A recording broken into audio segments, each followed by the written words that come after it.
Help support AMTV by becoming a patron, an AMTV staff member, and following us over on Twitter. We can bring you more now on talks between ITV and Sky's owner, Comcast, and the possible sale of its media and entertainment division to Sky in a deal that would be worth around £1.6 billion.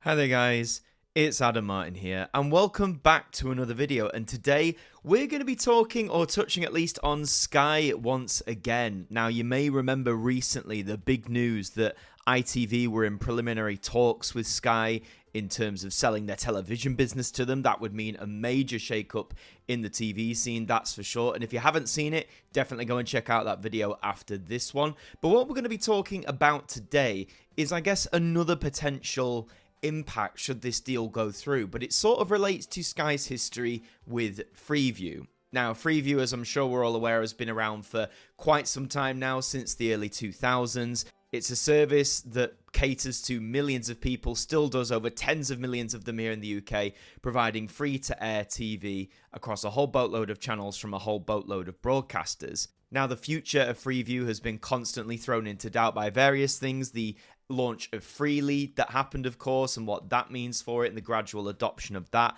The fact that no one can seem to agree how long to keep FREEVIEW online for when numbers eventually diminish. There's a whole thing about that. But Sky, over the past quarter century, arguably has always been trying to undermine FREEVIEW. Sky, obviously, its TV operations are based in a commercial sense. A lot of their channels, to even access them, you have to pay them. You have to pay a subscription. There are some channels that are available on FREEVIEW and free-to-air platforms, but the bulk of their offerings, particularly some of the most popular things like sport, for example, is locked behind that paywall. So let's delve into the history of that. There's a great article here from RxTV which says how Sky tried and failed to undermine FREEVIEW. So let's get into it. It says, with the purchase of ITV's linear TV business comes a shareholding in Everyone TV, the company that manages free-to-air TV platforms like FREEVIEW, Freely and FreeSat. Sources close to the negotiations believe taking ITV services behind a paywall is not part of the plan. However, Sky has a track record lasting nearly a quarter of a century of undermining free-to-air TV in the UK, notably FREEVIEW as the dominant free TV platform over that time. With ITV under its control and the BBC's future uncertain, Sky could finally manage to achieve the previously unthinkable. Now, just because they're saying it's not part of the plan at the minute to take ITV services behind a paywall doesn't mean it won't go that way in the future, okay? What's said at one time could be very different later down the line. I do think not making ITV services put behind a paywall is the right course of action to do.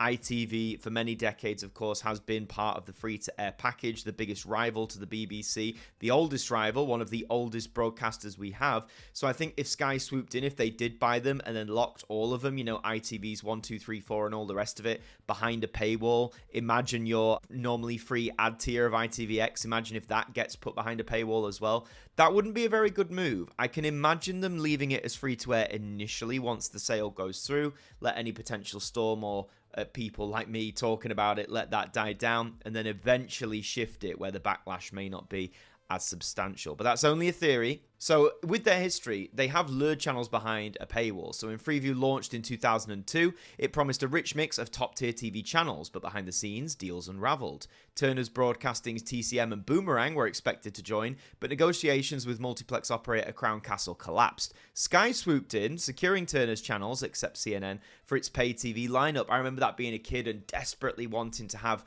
Boomerang on the telly because it's something I could only watch, well, at someone who had a pay TV system, and then it didn't end up there initially. It ended up on Sky, which I didn't have.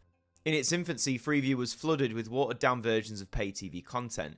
UK Bright Ideas offered lifestyle snippets from UK TV, whilst Viacom's TMF served up music and kids shows without using flagship brands like MTV or Nickelodeon. The platform lacked premium appeal, but its growing user base in the mid-2000s began to shift broadcaster strategy. Yes, in those early days, because it didn't have access to those big names, or it wasn't willing to pay them, I guess, for the cooperation, there was that initial thing at the time, outside of the main broadcasters, the BBC, ITV, Channel 4, Channel 5, what really was there to offer? Why should people take up FREEVIEW? But as it says, that changed over time. Channel 4 brought E4 and Film 4 to Freeview, one of the best decisions they ever made. ITV exited its Sky joint venture, replacing Granada Plus with ITV3 on satellite and launching Men and Motors on Freeview. UK TV followed suit, gradually migrating more services to free-to-air during both the late 2000s and 2010s. And I remember this. We eventually got Sky or a pay TV package around that time, the late 2000s, but I do remember on Freeview at that time as well, there was gradually more and more channels coming to it, which again is great. More channels that are free to air, more accessible, will ultimately, hopefully, gain more reach. Now, with Sky Sports News, the article says it's too popular for Freeview. Sky Sports News, one of the 3 Sky channels on Freeview, became a hit thanks to its transfer deadline coverage and Soccer Saturdays. But when BT began leveraging Freeview for its first generation TV boxes, Sky pulled the plug, moving the channel behind a paywall. So viewers, they got a taste of it, and then they moved it behind that paywall. They couldn't resist. Then there was the picnic proposal. Now, this is really interesting, maybe even worthy of a video of itself one day. In 2007, Sky pitched a new pay TV service called Picnic, which aimed to replace its Freeview channels with MPEG-4 streams of Sky Sports 1, Sky One, and others. Viewers would need new receivers, though, and pay a monthly fee, and because Ofcom delayed the response, Sky just abandoned it the following year. Now, HD channels, which are still behind a paywall, as the HD spectrum opened up in the 2010s, Sky offered incentives to keep HD channels encrypted, whilst SD channels like truTV and Quest Red launched as free-to-air channels from the beginning, and existing SD channels, including PBS America, began to emerge from the paywall. HD versions of Freeview channels such as ITV2 and Film 4, they stayed locked away. In the end, Channel 4 could only offer Channel 4 Plus 1 HD and 4.7 HD on Freeview, which hardly incentivized viewers to switch to HD. Yeah, the big push to HD was really delayed, and like most things in Britain, it took a really long time for it to really take hold. And again, when you can only put out those ones like Channel 4 Plus 1 HD, 4.7 HD, rather than the main channels or the bigger channels, it doesn't provide the best incentive. Sky, of course, did object to that digital terrestrial TV expansion, namely in the early 2010s, as Ofcom was drawing up plans to free spectrum on a temporary basis for HD channels. Sky is on record of accusing Ofcom of being overly protective of digital terrestrial TV. There is also the issue of Freeview being used as merely a Sky promotional tool. So the Freeview presence that Sky does have, which was limited initially to 3 channels following the regulatory intervention in the 2000s, was always a marketing tool. So if you were a viewer back in the day of Sky News, Sky Sports News, and Sky Travel, you'd receive constant promotions for Sky's satellite service, including interactive features unavailable on Freeview. Now, it is Sky's channels. I suppose they have a right to advertise their own products and to get you more incentivized to pick it up because you'll have more options, you'll have more choice. Sky Travel did morph into Sky 3, then Pick and Sky Mix, all continuing the tradition of showcasing Sky's premium offerings. Pick even aired a weekly Sky Thursday to spotlight subscription content. And there are more channels on free-to-air today. Sky Mix is there, of course, as mentioned. I believe Sky Arts, after a lengthy battle, is also now free-to-air, which I think out of all the Sky channels, that is a really positive step forward.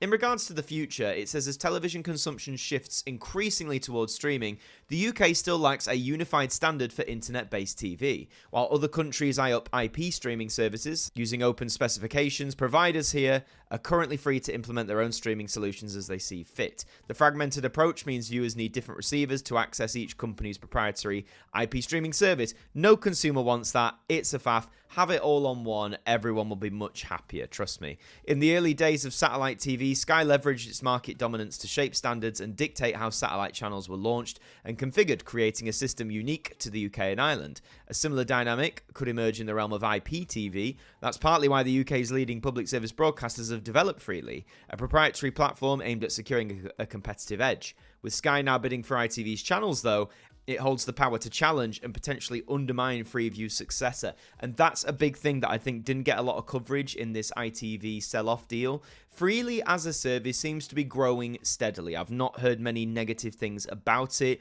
Those who have it say it's quite user-friendly, easy to use, straightforward, which is ultimately what those public service broadcasters want. They want that, as it says, this competitive edge in the new world of IP-based TV, of purely streaming TV, moving away from digital terrestrial from long ago. And even though that's slowly growing, once more, if Sky do acquire those operations, I'm sure that will extend to what could be shown on Freely, which again, as a free-to-air platform, offers ITV's catalogue, the BBC's Channel 4, Channel 5. ITV is a big player in that, and that should not be underestimated whatsoever. But imagine Sky come in and initially they're like, hey, it's fine. The channels will still be free to air for those FREEVIEW users still hanging on. And guess what? The content that's on freely, that is technically, again, free to air, that's fine. Just, keep that. That's all good. But then imagine, say, 1 year down the line, 2 years down the line, Sky make an announcement saying, hey, listen, all of our ITV content that we now have ownership of on freely, or have access to, should I say, that's now either going to be locked behind a paywall, which actually I don't think they'd be able to do on freely. I don't necessarily think it has that power because it would have to converge with the other broadcasters. But imagine if they say, yeah, it's going, all that content is going to disappear. That would be a major blow to freely. Like I said, ITV is a big player. It makes a lot of popular shows, particularly in avenues like reality TV. The soap operas it has are still popular, that have been running on for decades. Even some of the dramas are getting big recognition, like a lot of the newer ones that are coming out. So to lose all that on what is meant to be the successor to FREEVIEW, not only is that a blow to the other broadcasters, but it's going to be a blow for the audience. What incentive do you have to either buy a freely box if those ever come out, or buy a new TV with freely equipped if one huge chunk of UK broadcasting is not there and it's no longer available? It could be a major thing. At the moment, like I say, this is purely speculation. This is a potential as to what Sky could do. There is no direct confirmation that this necessarily will happen, or even if this deal will happen. We must remember there's a lot of money being thrown about, 1.6 billion, which I know some of you have pointed out to me is not necessarily massive in the TV world, but that is still a fair amount of cop. Come on, we've got to be honest there. So with that kind of money being thrown around and all these early discussions being mooted, we have to just wait and see whether this deal gets confirmed, because if it doesn't, things may largely continue on a similar trajectory as they are now. There might be changes. Sky might try and lobby for ITV Studios, which isn't included in that deal. Who knows? But that is where the state of things are.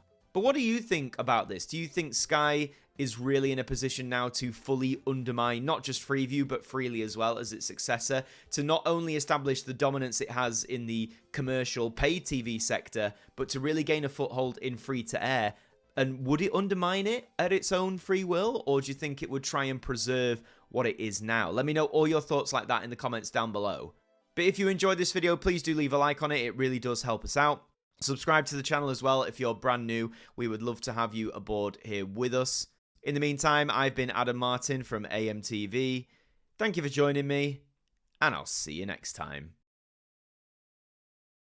Thank you to our patrons for helping to support the show, and a special thank you to Macra, Sean Knock, Dord Khan, Ethan Carberry-Holt, Liam Domain, AJ Mac 200017, Jen, Traffy, Mr. Eurovision 1986, Evan Hart 42 Radio, Tim Ripley, 40-something Manchild, Mr. J McLeod, James Wallace, Ben, Stephen Oliver, Shadowfiend 180X, Swan Bronson, Adam Gamer, Sir Fonzie Daz, Matthew Elif, Pigeon's House, Seraphic Euphoria, Dave Batten, Kevin Mallon, Shah H, Liam Turner, Real Team Foxy Plays, Jenny T, Lovely Dave and Gem, Tyler McLean 316, NJ on DT84, Jimmy the Bantam, and the Macabre Tavern, our AMTV staff members.